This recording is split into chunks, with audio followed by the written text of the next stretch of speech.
Galaxia Food, un viaje por la industria alimentaria. Empresas, tecnología, startups.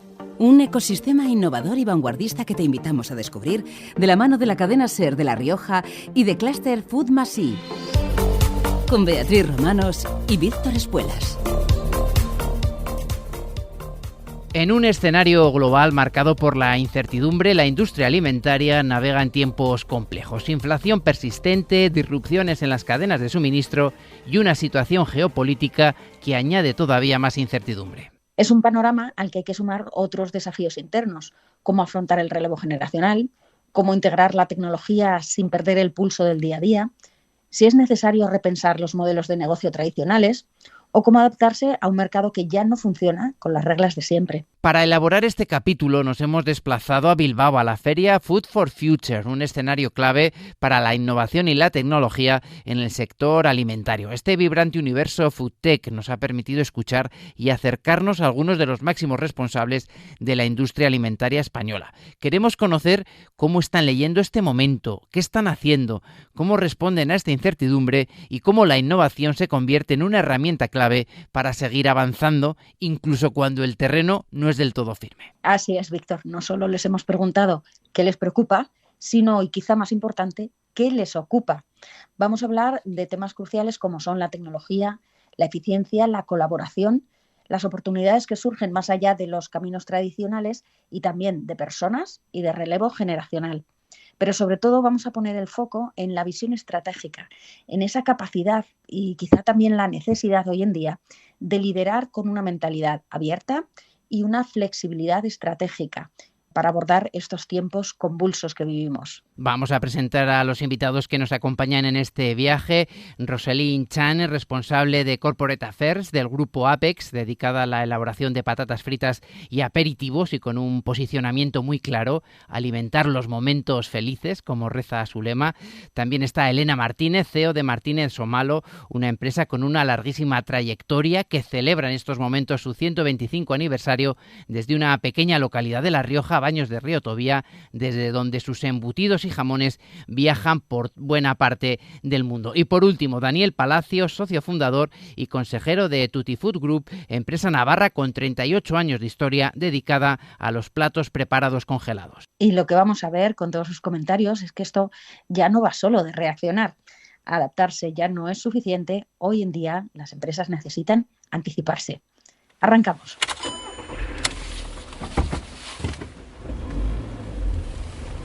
Uno de los frentes más sensibles en el escenario actual, como ya vimos en nuestro capítulo anterior dedicado al cacao y al café, es sin duda el de las materias primas.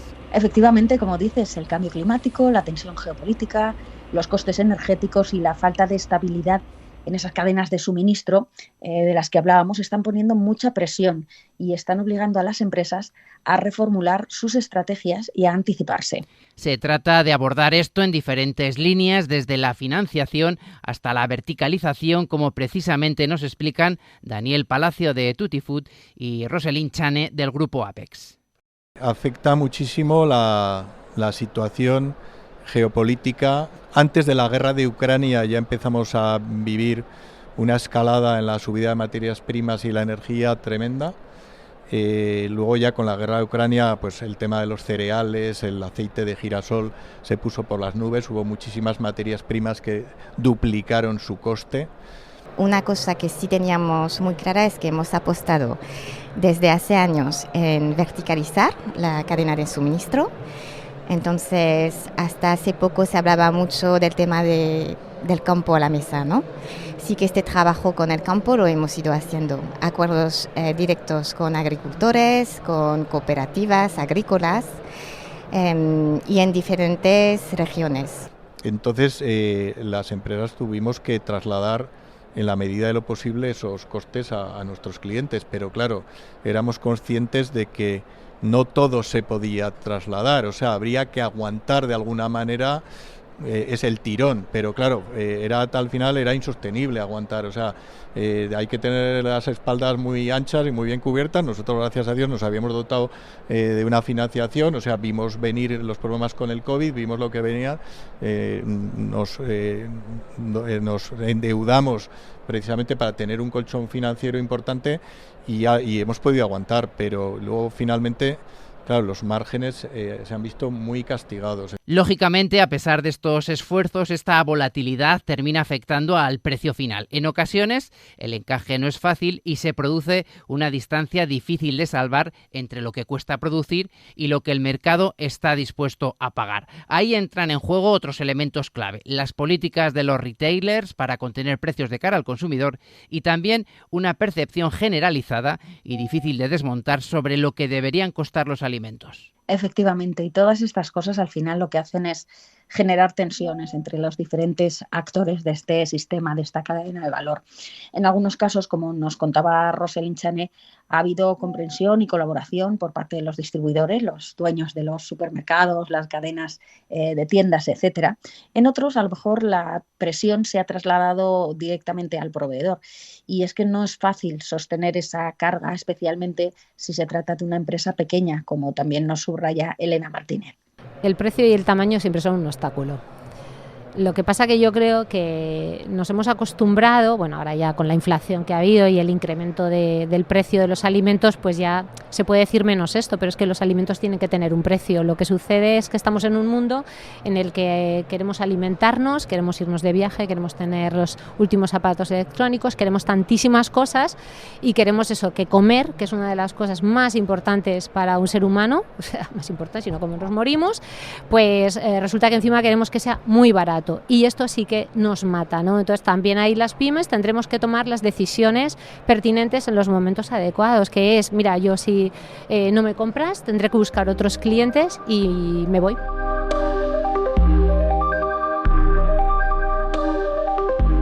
Interesante cómo esta presión en los costes obliga a una gestión estratégica. Y en este punto, la gran pregunta es: ¿por dónde pasa el futuro más inmediato? ¿Qué están haciendo las empresas para adaptarse a este escenario cada vez más cambiante?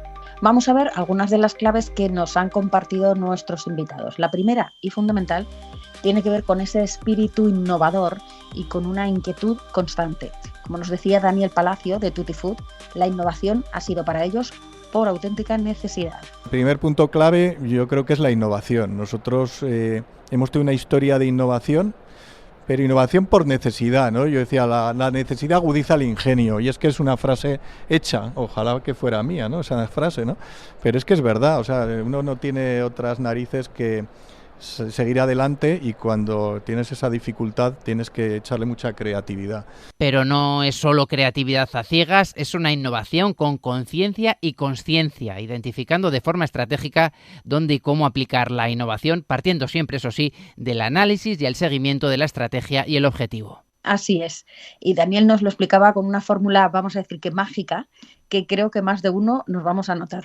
Me quedo con una definición de gestión que a mí me apasiona y que la tengo en el escritorio ahí para echar un vistazo de vez en cuando, y dice lo siguiente, que dice: ninguna actividad sin datos, ningún dato sin análisis, ningún análisis sin conclusiones, ninguna conclusión sin acción y ninguna acción sin seguimiento, ¿no? Al final es el círculo y es la mejora continua. Pero claro, si todo esto, sin ninguna actividad, sin datos, etcétera, hay que partir de eso. Es decir, ¿cómo capturo yo esos datos, ¿no? ¿Cómo automatizo la captura de esos datos? Porque a partir de ahí ya tienes mucho hecho, ¿no? Entonces, ese es un poco el reto que muchas empresas en el que estamos, ¿no?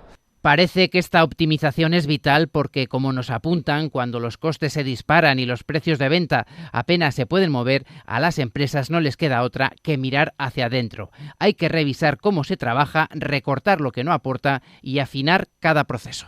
Y en ese contexto en el que la eficiencia ya no es un ideal, sino que es prácticamente el único margen de maniobra que nos queda, estamos viendo qué herramientas son las más habituales, incluso algunas que traemos de otros sectores industriales o nos inspiramos en otros sectores industriales y vemos cómo están ganando espacio también en la industria agroalimentaria, como nos cuenta Daniel Palacio. La mejora continua asociada a la eficiencia de los procesos y con el objetivo de ganar en competitividad.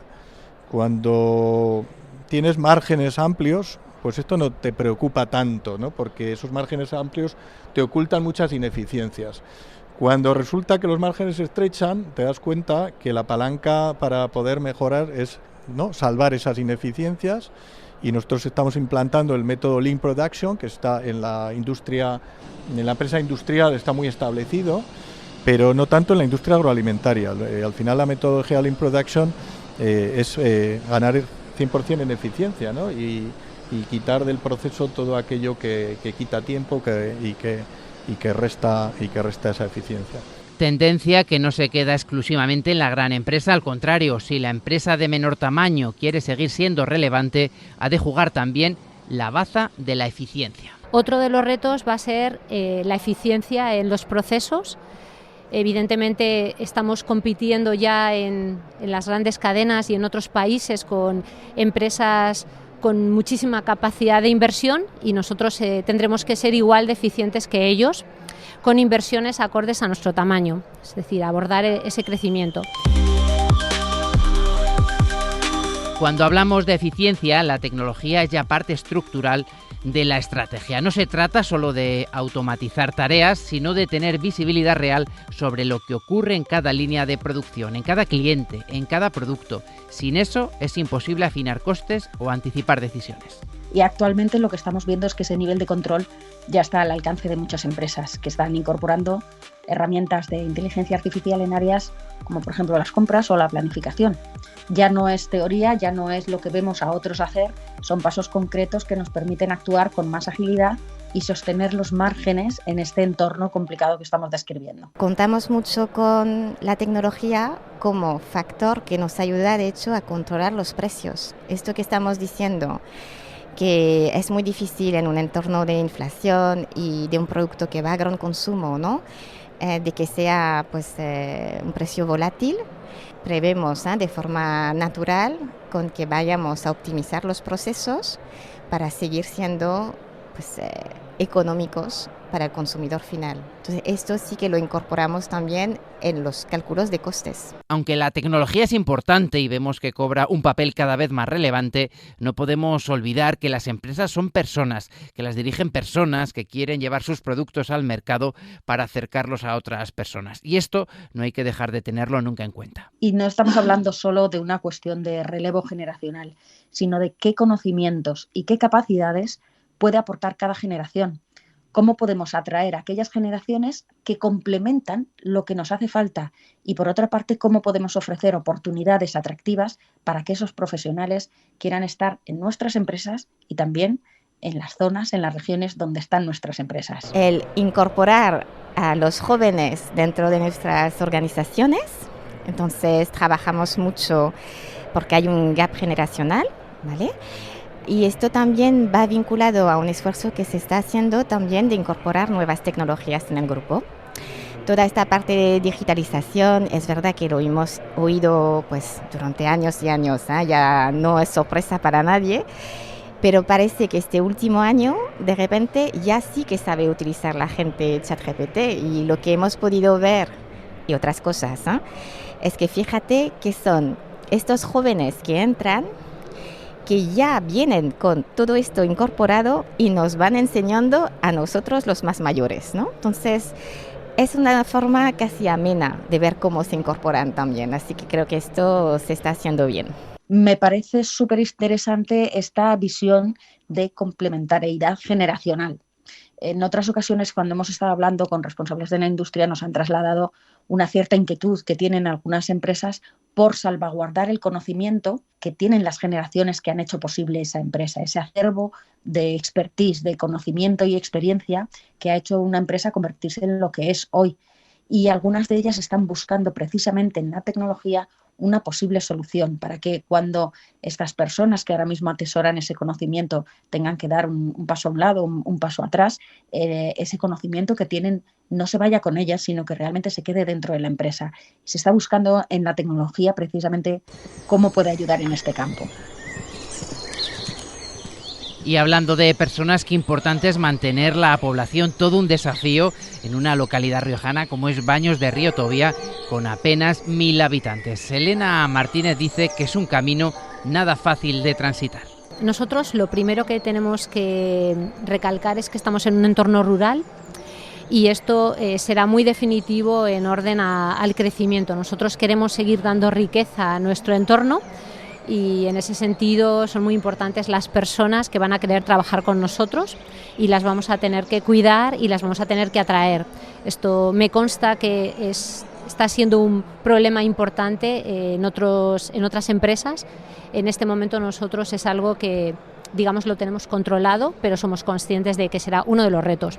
Así que esta innovación por necesidad de la que nos hablaba Daniel Palacio se materializa en la optimización de los procesos, en la incorporación de tecnologías, en abrir la puerta también a personas que incorporan nuevos conocimientos y habilidades, pero también a otras empresas y a otras organizaciones. Sí, así es. Se buscan nuevas fórmulas de colaborar que amplíen todavía más las capacidades de la empresa, que permitan, por ejemplo, alcanzar posibilidades que con el conocimiento o los recursos propios no serían posibles.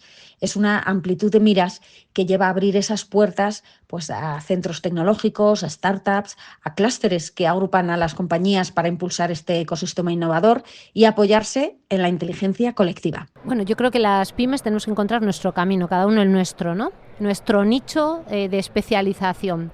Y luego, si queremos tener volumen y si queremos tener pues otra proyección, tendremos que tener alianzas.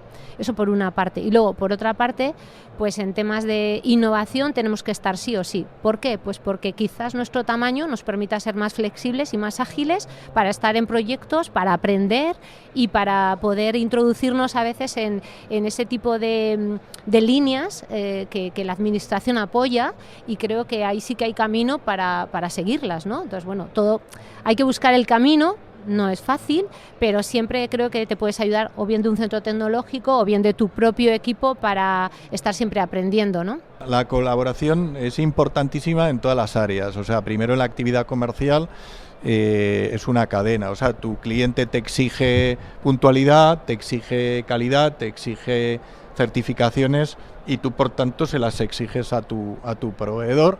Entonces, bueno, no hay colaboración que sea más estrecha que esa, ¿no?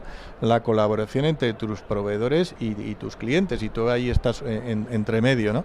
Esa es la primera. Y luego la siguiente es, bueno, la colaboración, por supuesto, del equipo, el equipo cohesionado, trabajando con confianza, y lo último es la cooperación y la innovación. Abogamos mucho a favor de la colaboración. De hecho, a nuestro nivel estamos en diferentes juntas de clústeres, en diferentes asociaciones. Pensamos que la inteligencia es colectiva y, de hecho, cuando hablamos de colaboración no hablamos solo de colaboraciones con empresas diversas, sino que muchas veces colaboramos con nuestros competidores. Creo que está en el ADN que cuando quieres tener un impacto o un cambio real, no lo puedes hacer solo. Esto de, oye, si vas solo vas más rápido y si vas acompañado pues vas más lejos. Yo pienso, vas más lejos, pero además vas mejor.